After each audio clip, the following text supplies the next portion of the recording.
So this is the article in question, is it? The small box deposited with the pawnbroker by Mr. McGilder 2 months ago? And on the night of Mr. Windybank's murder, the only item on the shelves that was touched by whoever broke into the shop. Quick, let's open it and see what's inside. What? A music box. Good gracious, this is no ordinary box, it seems. Wow, although in truth I had an inkling that might be the case. It would appear that the box houses a miniature music box movement. Then, is it too much to expect? I think it would be reasonable to assume that it is a device for the playback of this disc, my lord. Is it really? I thought this disc was huge and this box was small, but maybe I guess I don't really know the dimensions of this disc.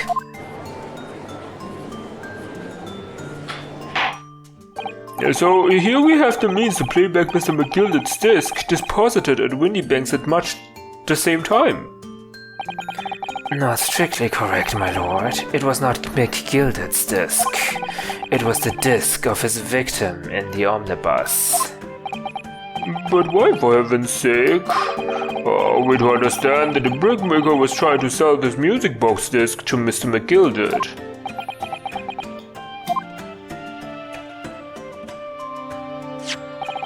I believe the answer will become clear if we listen to the music on the disc, my lord. Really? Why would that become clear? Yes, very well.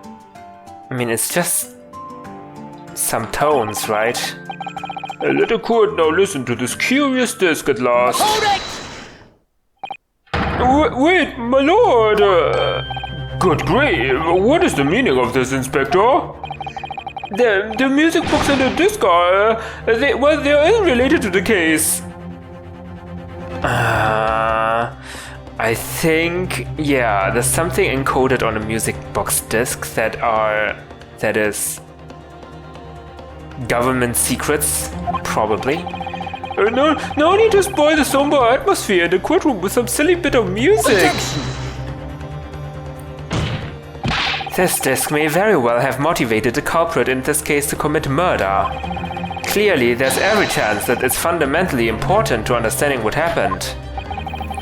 The prosecution has no objection. But no! That piece of evidence is police property! Clearly, Scotland Yard has some vested interest here. But it is policy of this prosecutor to leave no avenues unexplored.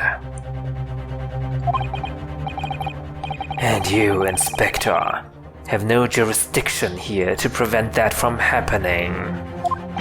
Ah! No further delays, please. Play the disc.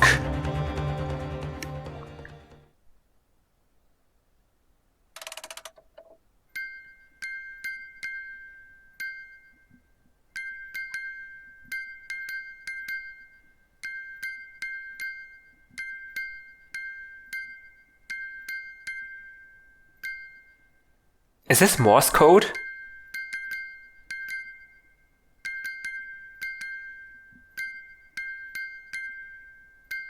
Doesn't sound like it. What on earth? That's certainly not what I would call music. No. It's just the same note playing over and over again in an irregular sequence.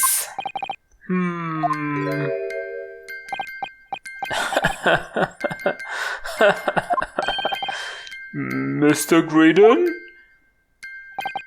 This really is priceless.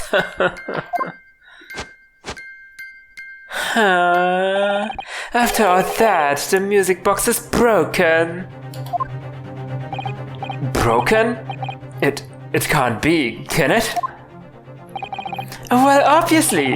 In fact, I wouldn't be surprised if the officer sent to fetch it didn't drop it on the way back to the courtroom.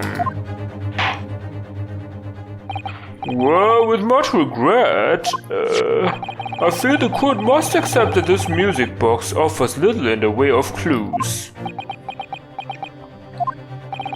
Are you ready to move on, counsel? Come on.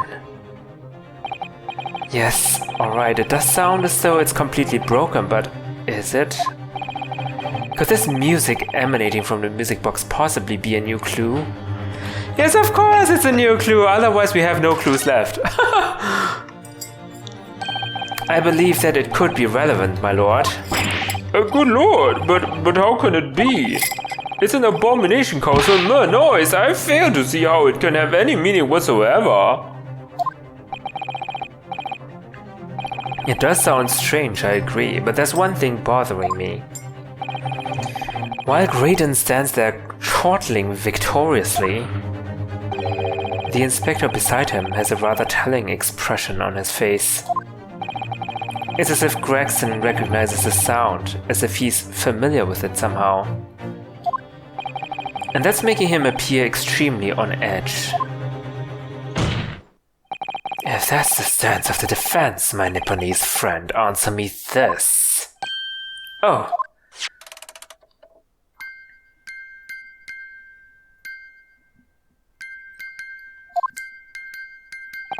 Just what relevance do you propose this woeful chiming has on this case? It's the defense's belief that the sound emanating from this music box is not supposed to be music. Just because this is a music box, it doesn't necessarily mean the sounds we're hearing are music. Look at that, the smile vanished from Graydon's lips as soon as I said it. I'm on the right lines here, I must be. Making deductions based on how people react to what you say? You're acting just like Curly, Runo. Objection! The sounds we're hearing aren't necessarily music. Well, now that you've told us what they are not. I'm sure the court would like to hear what they are. Do enlighten us, my Nipponese friend. Surely you have an idea in mind, because if not, it will be the death of your ill-formed argument. Exactly. The music box is clearly broken. Refusing to accept that fact is pure foolishness. They've got me. I don't know what the answer is yet. Runo, I've just examined the music box very thoroughly. And I'm fairly certain that it's not broken at all. Really? Really, the way it's been made, it can only produce a single note anyway. Oh! Oh. Thank you, Iris.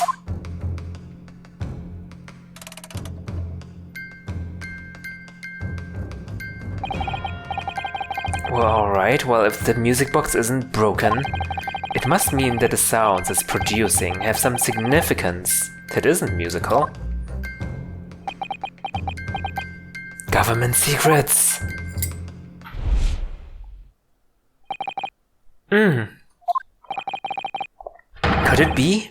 Is that what these sounds are? Something's just struck me, Runo.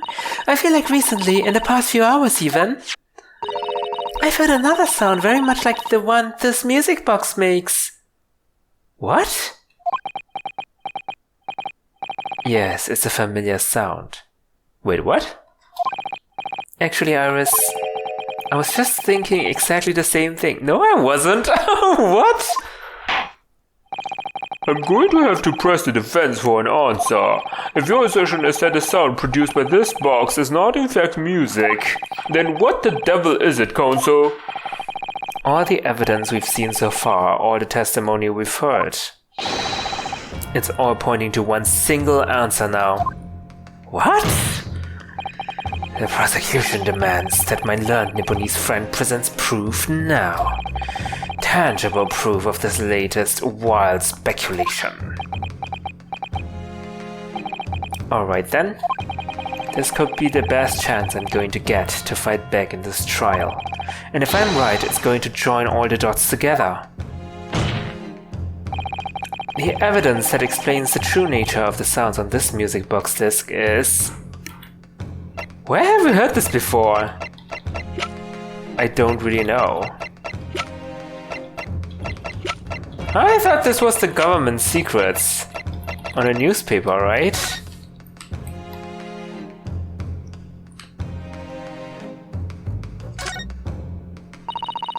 There's a sensational story lower down on the front page as well. Ministry mole, classified secrets may have been leaked overseas from Ministry of Justice.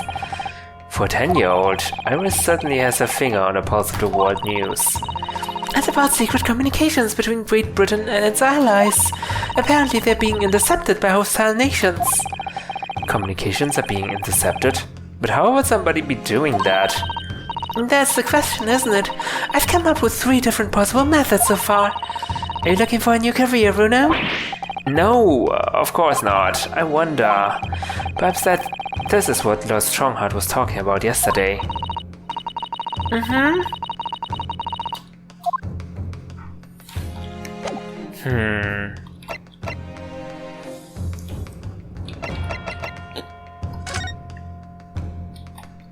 One small box.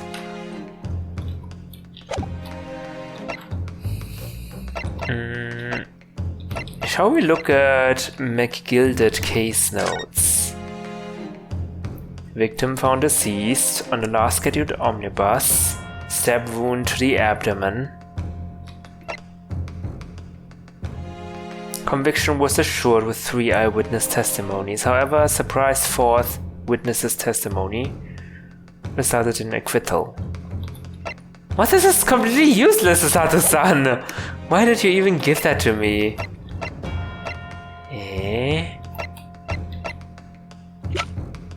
Autopsy report.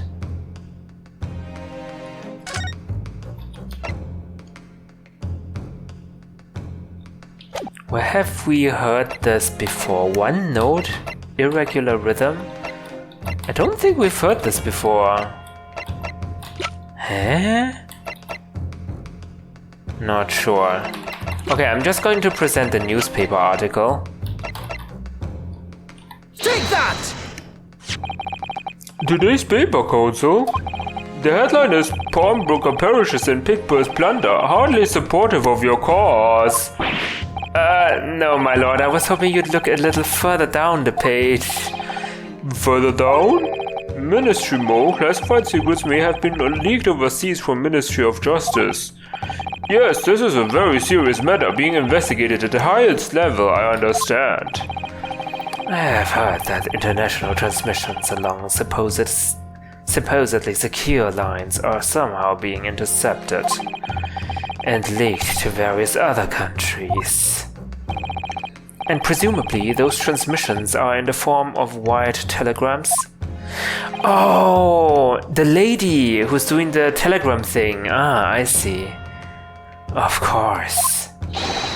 Juror number 5, your input, please. Stop. Oh, me, sir? Whatever is the matter? You told the court before that you worked at the same communication station as Mr. Graydon, did you not? Yes, that's correct. And the particular station where you work deals with government communications and newspaper reports? Oh yes, we're not your run-of-the-mill communication station at all. Our work is extremely important. Then tell me, is this not a very familiar sound?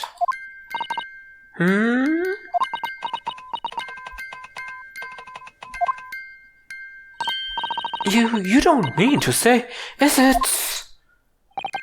That's right, madam. It bears more than a passing resemblance to the sound made by your telegraph machine as you tap it. I believe it's called Morse code. But I don't believe it! Now correct me if I'm wrong, but when it comes to leaking telegrams from government departments, there could be nobody more perfectly placed than a highly skilled communications officer. Are you suggesting that the music box disc contains stolen government secrets in Morse code?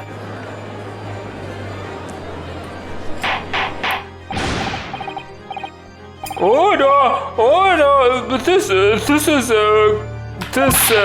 is high treason, Counsel, deserving of capital punishment. Too much new vocabulary. What is treason and what is capital punishment? The sorts of words I'd half expect you to know. For our sovereign government's confidential information, hostile nations would surely pay almost any price. Yes, and on that night 2 months ago, that was the very negotiation that was taking place inside the omnibus. But in the end, McGilded perished, and the all-important disc lay unclaimed in a pawnbrokery. My word! In which case, whoever stole that information in the first place must surely have been beside himself with worry.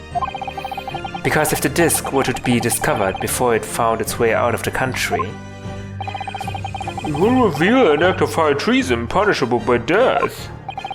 So the culprit had no choice but to retrieve it, and in order to do that, he would have to gain entry to the pawnbrokery illegally in the middle of the night. Because the article left behind by Mr. McGilded would incriminate him too much if it got into the wrong hands. Isn't that right, Mr. Graydon?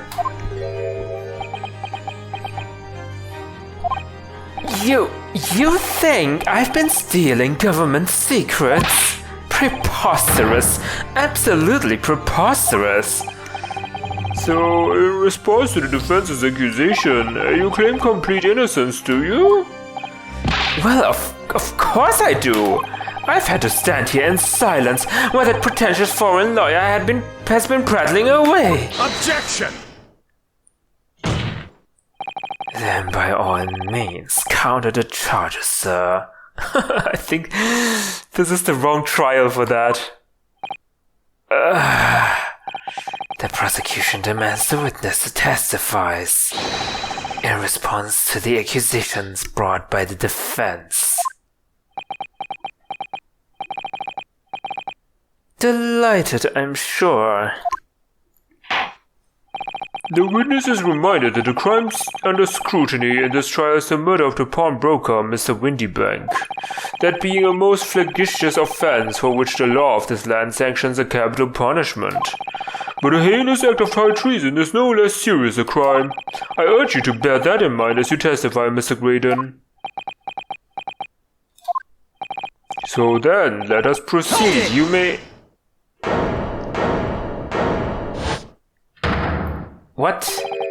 Hey, you gotta let us have a rabbit and pork here, Governor. We got things to say. I beg your pardon. Who do you think you are? Name's Nash Skulkin. Occupation is professional baddie. Hey, it's Ringo Skulkin, but we ain't baddies enough to sell out our motherland. That's right. We're what they call. There's 3 skulking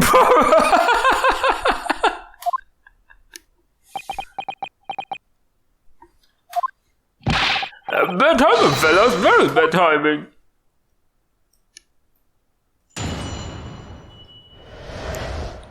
Okay, that hold on didn't result in anything. Okay. A mere communications officer couldn't possibly steal confidential government information. Besides, the sounds produced by that music box aren't even Morse code. It was some low-class brickmaker negotiating with McGilded anyway, was it not? I've no relation to the man. Look, all we done is break into the gaff the other night like what you told us to do. If we known there was dodgy government secrets involved, we wouldn't have touched it.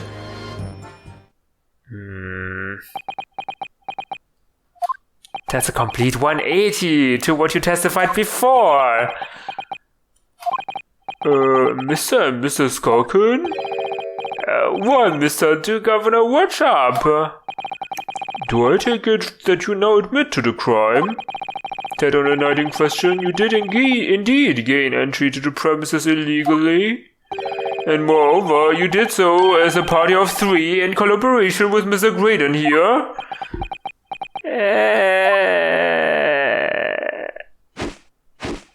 We did, yeah, we did! What? Quieten down, please. What say you to that, Mr. Graydon? I have no idea what these 2 ruffians are referring to. You little rada, getting us mixed up in all this monkey business. You never said nothing about no government secret. It was supposed to be a straight up job.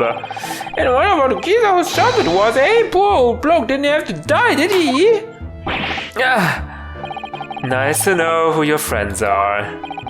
Whatever these men say, I deny everything. Indeed. Well, I certainly wasn't expecting this little music box to become so significant.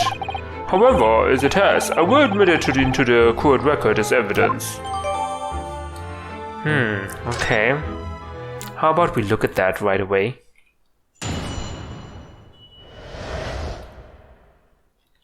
Right, let's look at the evidence.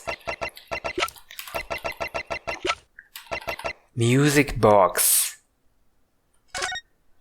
Can only play a single tone.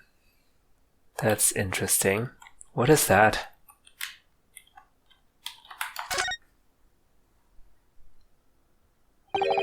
Oh. What is it, Runo? I've just noticed something about this music box. It looks like the bottom of it opens up as well. You're right. Well, come on then. What are you waiting for? Let's open it. Alright then, here goes. What? Look at that. There's another movement on the underside. There are 2 music boxes? So does that mean you can set another disc to play back on this side? Oh, there are multiple music discs, right? Yes, I think so. And it looks like the 2 movements are linked together. They're linked? So if you had 2 discs, they would both play back at the same time.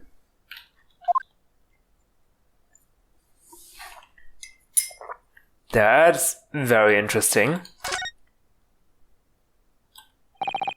Who'd have thought there would be a second movement on the underside of the box? And this movement is like the other one. The comb's teeth are all the same length. 1 tone only. So this movement also only produces a single tone like the other one. Yes, it must do, except that the length of the teeth on the 2 combs isn't the same. So the single tone produced by this movement will be different to the single tone we've already heard. What? Basically, each movement can only produce a single note. But the notes they produce are different. A music box that can only play 2 tones. Oh, that's interesting.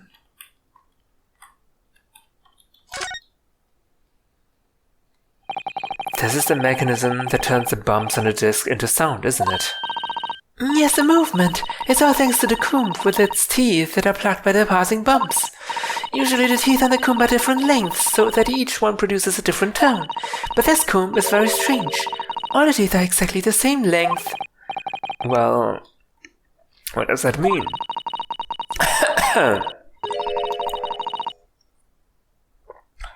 It means that no matter which tooth is plucked by the passing bumps, the music box will make the same sound. I've never seen a music box like this before. Yes, it is strange. A music box that can only play a single note. Well, 2 notes, now we know. Interesting.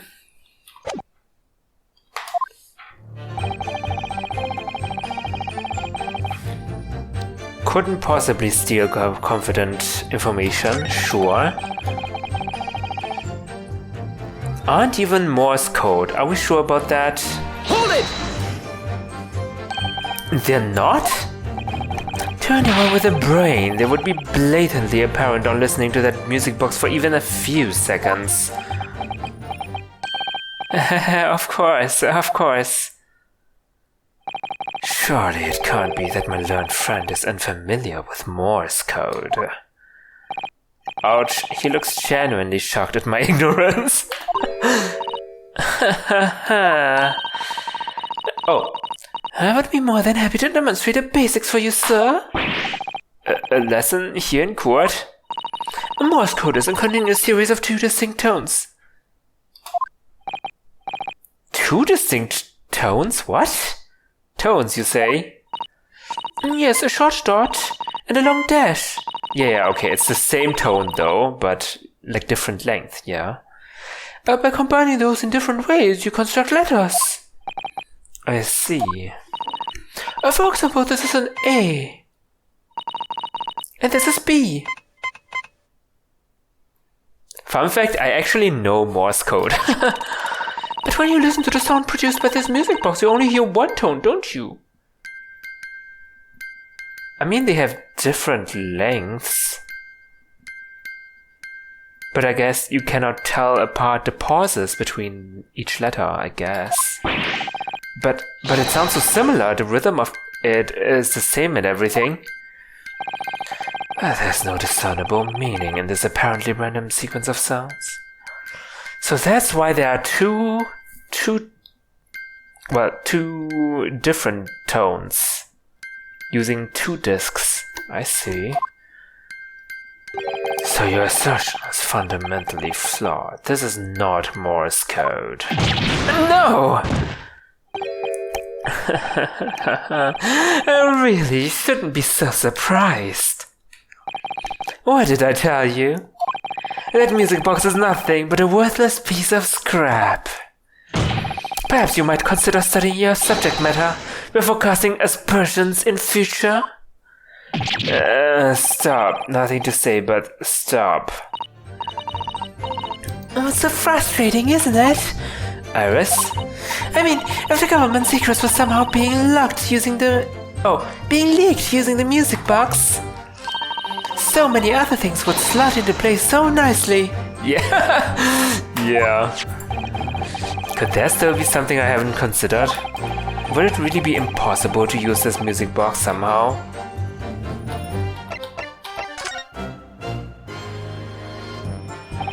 There's still every possibility that this music box was instrumental in the leaking of government secrets.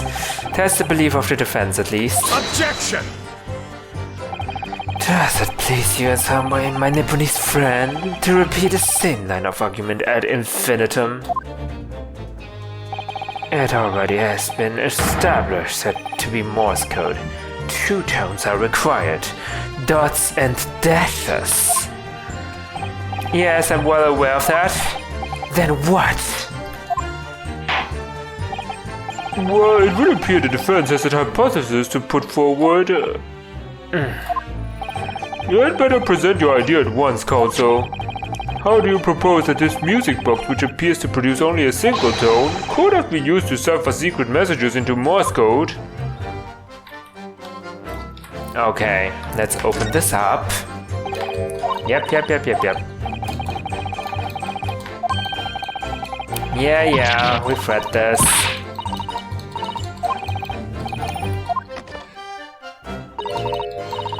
Another movement on the underside, Yes. Another disc. And they're linked together.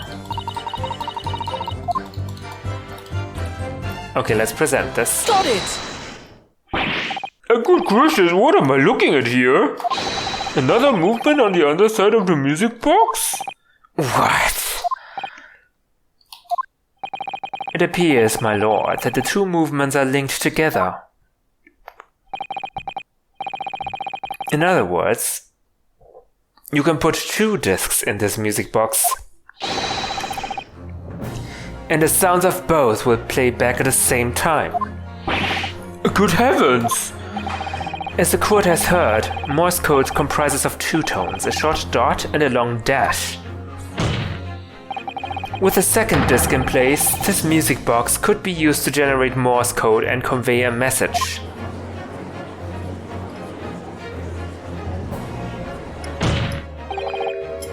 This is beyond a joke. I'm sorry? His poor excuse for a lawyer has absolutely no evidence to support his claims. Though, of course, if my learned friend were able to present the court with the second disc, that would be another matter. Well, I cannot? I can't at the moment. And may I remind the court that, as the witness has pointed out, he was not the one in the omnibus with McGilded 2 months ago, striking a deal over the disc or discs. That was Mr. Mason, the brickmaker. Exactly, I had nothing whatsoever to do with it. Though it has holes, I must admit the argument presented by the defense has much promise. I believe the cross-examination should continue. The link between Graydon and the victim of the omnibus case must be there somewhere, but I haven't found it yet. Oh dear, it looks like you need to give your argument more strength, Runo. You will reiterate your testimony if you please, Mr. Graydon. If I must, though, I maintain exactly what I did at the start of this pointless cross-examination. Okay, find something else. Gotcha. You have no relation to the man?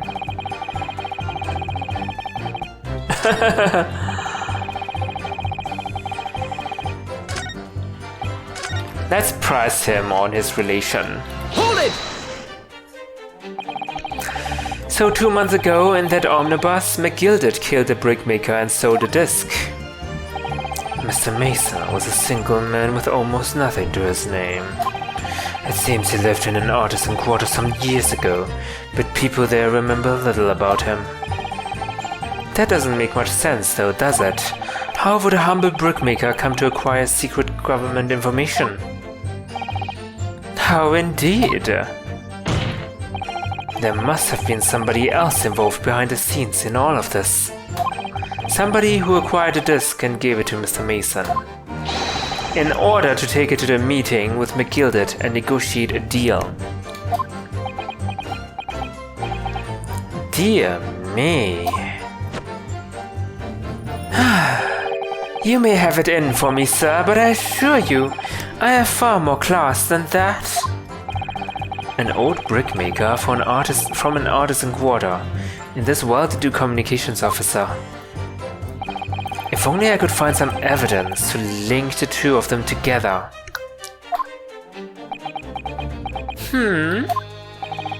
If you have nothing more to add on that note, let us return. Do I have evidence? Wait. Do I have evidence to link them together? Okay, we know. What do we know? We know this blood is Graydon's. That is also Graydon's. Okay, we don't have any other green blood samples, unfortunately. Who was that? That was Thrice Fired Mason, right? Yeah.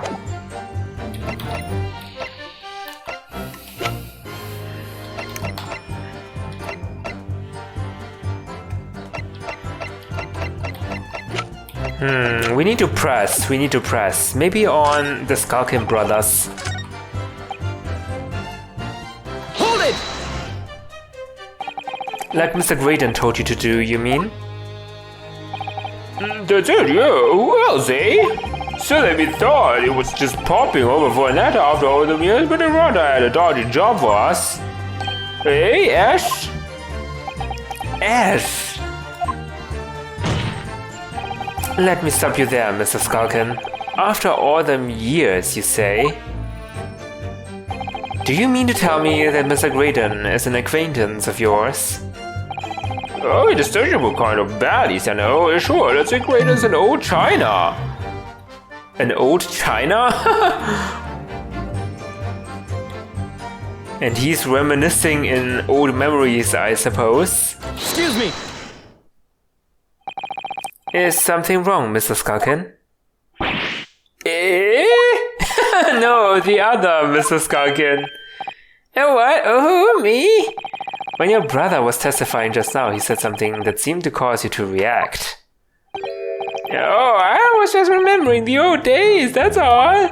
We used to have a right old laugh together way back when. Together with Mr. Graydon, you mean? Yeah, with Ash. I mean, you look at him now in his fancy whistle and flute, and you weren't adamant either. But when he was younger, he was from the poor part of town, just like us. Is that so? But he was always a leery one. He had the brains, he had the savvy, always coming up with smart ideas with what would never have gone through our heads. Oh, God, blimey, that ain't that the truth. Remember Milverton and Skulkin's milk run? That was a corker, eh? Milk run? Save it until after the trial. Your reminiscing has no place in this courtroom. And neither does your fruit. Oi, the geezer asked us a question, didn't he? And we was answering. Are you calling me a geezer? Yeah, we ain't done nothing wrong. Nevertheless, the court is not prepared to accompany you on your trip down memory lane. Counsel, can we turn our attention back? I don't know. Could that sentimental story be relevant somehow? Oh, jeez. Okay. What did he say? He had a brains, he had a savvy, coming up with smart ideas like Milverton and Skulkin's milk run. Who's Milverton? Milverton?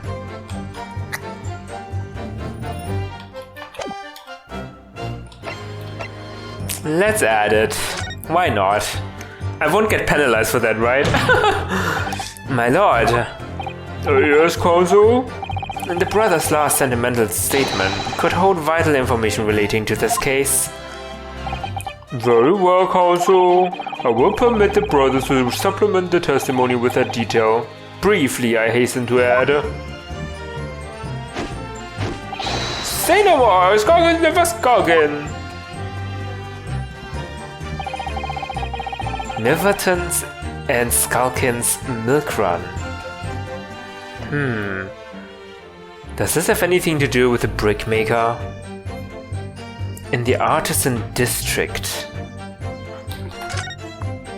Oh! All of a sudden, we seem to be up to our necks in a serious matter of national security. Although all this talk about interception of secret government messages is still just conjecture at this stage. It would explain a number of things though, wouldn't it? The negotiation Ginny overheard on her omnibus 2 months ago, and the break-in at Windybanks. But the trouble is, it wasn't Mr. Graydon in the omnibus with Mr. McGilded.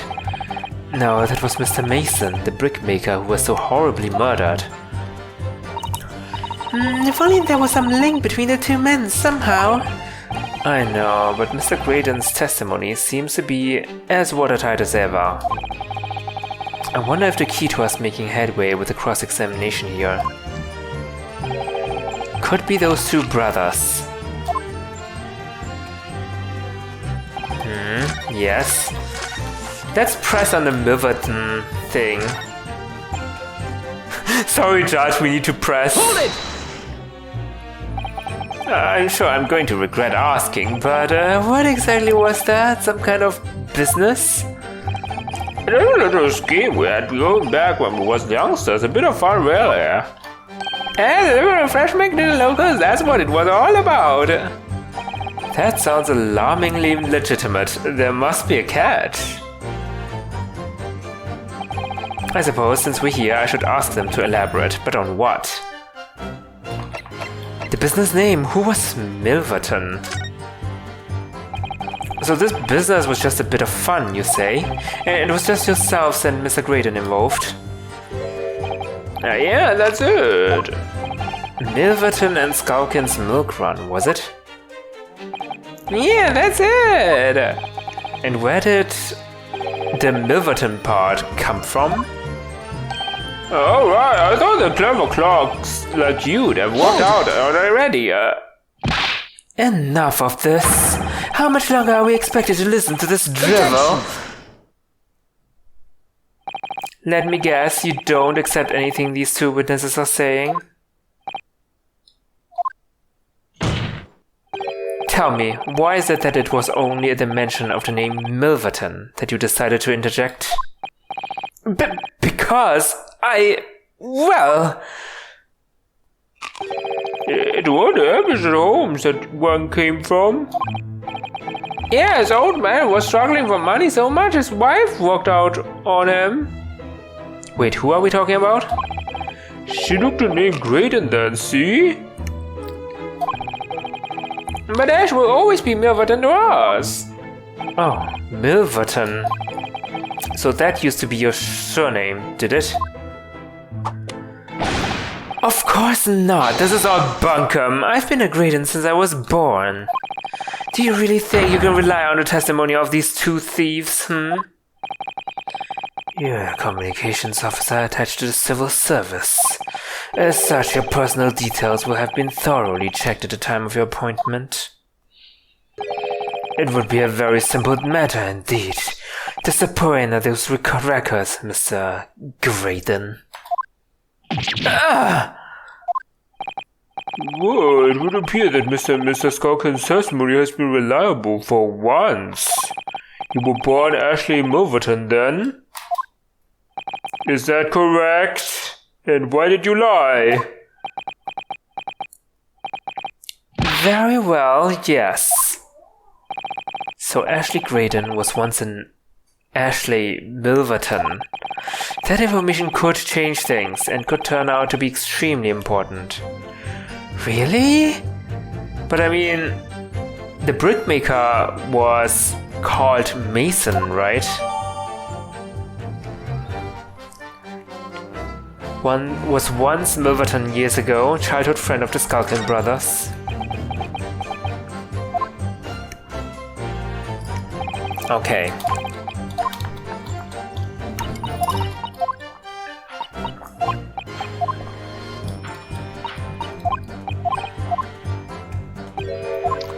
Okay, let's press on the statement from the other Mr. Skulkin.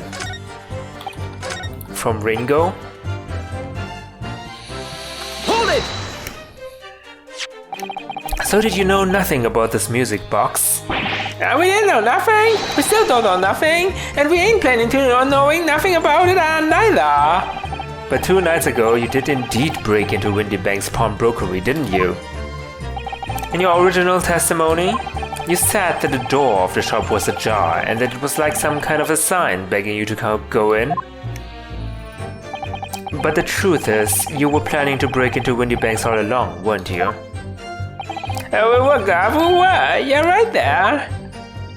Cause that's what he told us to do. It was his plan. And why was it Mr. Graydon's plan to break into Windy Banks that night? Did you not ask the reason? He said the place was full of stuff worth nicking, and that's what he told us beforehand anyhow. Turned out it was a load of cobblers, didn't it? I wasn't best pleased, I can tell ya. In any case, if they know the real reason, it doesn't sound like they're going to give it away.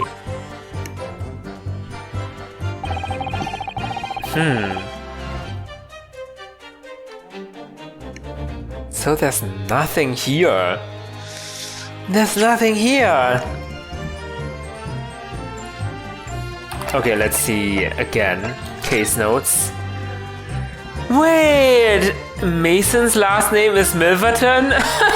What? I thought his last name was Mason. What? Okay. Well, I guess now we got him. He's the son of the brickmaker. The brickmaker was his father.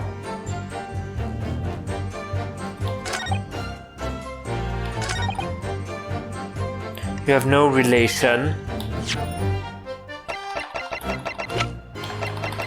I feel like we should have known this beforehand.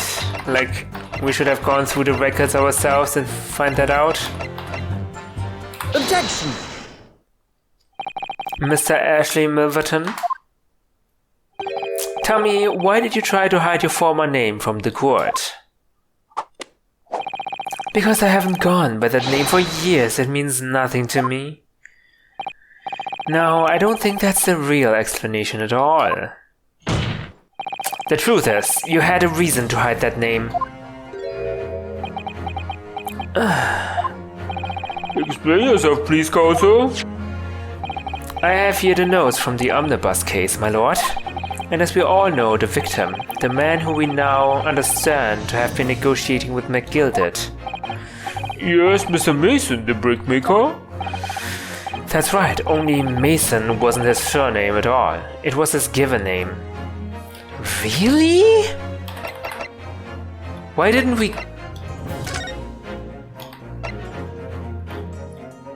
we get this in the first trial, his surname? I don't know. That is coming out of nowhere. His last name, Milverton? His full name was Mason Milverton. Milverton? Do you mean to say Saint's alive? Mr. Ashley Milverton? Is it not the case that the brickmaker, Mr. Mason Milverton, was your father? I don't.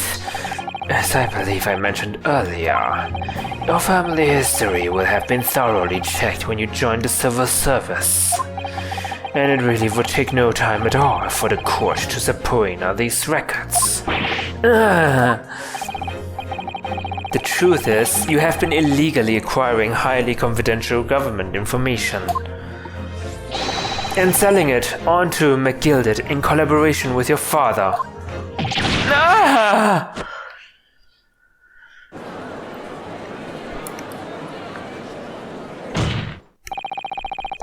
The new facts and evidence unveiled by the cross-examination of this witness all come together to reveal the truth. The truth, you say? That you collaborated with your father, Mr. Mason Milverton, in illegal dealings with Magnus McGilded. But died? Of this music box, you mean, counsel? Yes, stealing information, being sent in secret government in communications, and selling it on to McGilded. Mr. Graydon concocted this elaborate scheme of using 2 music box discs to encode the information, as presumably a safety measure against the information falling into the wrong hands. And a very effective one. I shouldn't have given the scheme any credence whatsoever. But a deal with McGilded went sour, and the brickmaker met his end. Yes, but before he was arrested, McGilded managed to temporarily dispose of the stolen disc at a pawnbroker. Then, having learned of the situation, you appeared at Windybanks 2 days ago, in an attempt to recover the 2 articles McGilded had placed in pawn there. But that attempt failed. One of the discs was seized by the police and the other you never found. So that same night, you enlisted the help of the Skulkin brothers and broke into the pawnbrokery. This time, determined to recover the second disc. Are you suggesting that the second disc was inside the music box? We never knew nothing about that. On the night that Mr. Windybank was killed.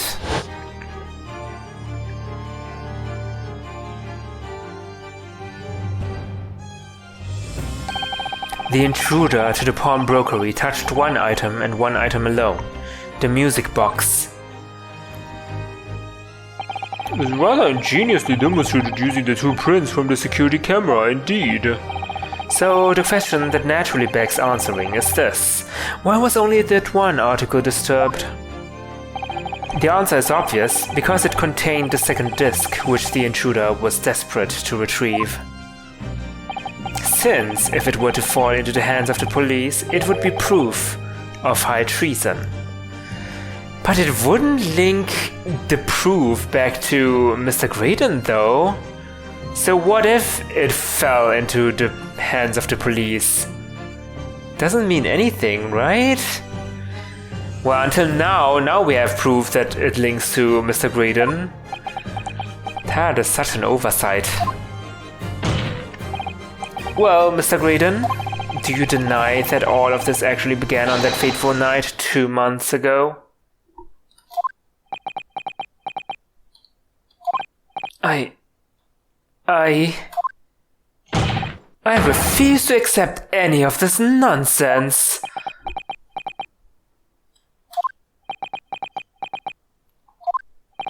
Sir, there appears to be blood seeping through the sleeve of your jacket. What?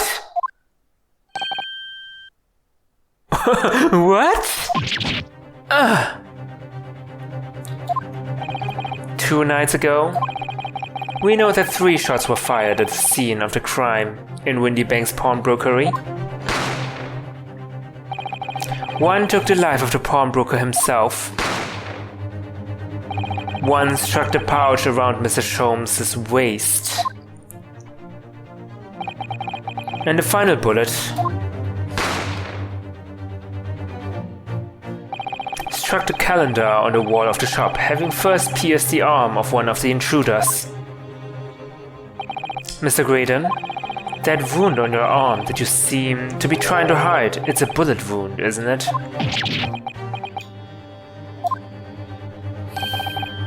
He's got you now, me old China. And I'm the guy that quick and croak, I reckon.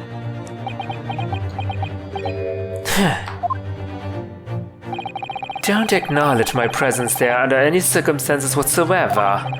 Those were my terms, remember, and I paid you handsomely to comply.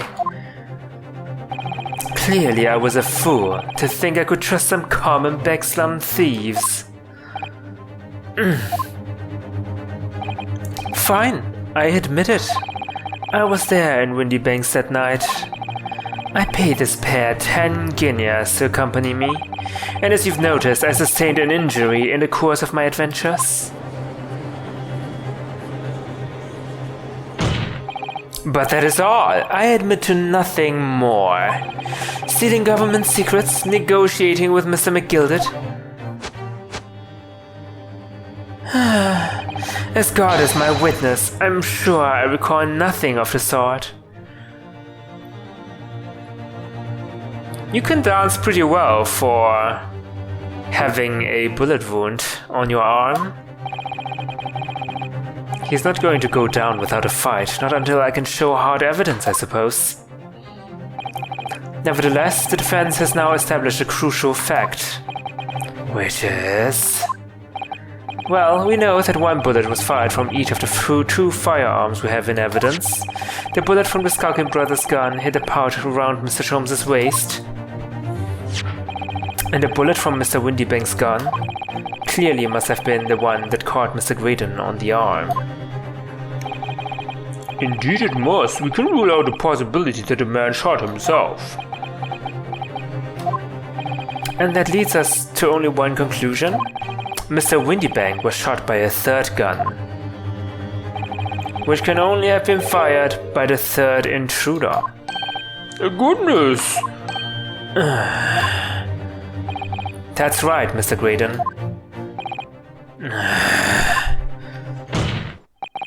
The only person who could possibly have shot Mr. Windybank that night is you. We don't even need to go this far. We can just say, couldn't have been the defendant, and that's it. But okay, we're now accusing him. Hold!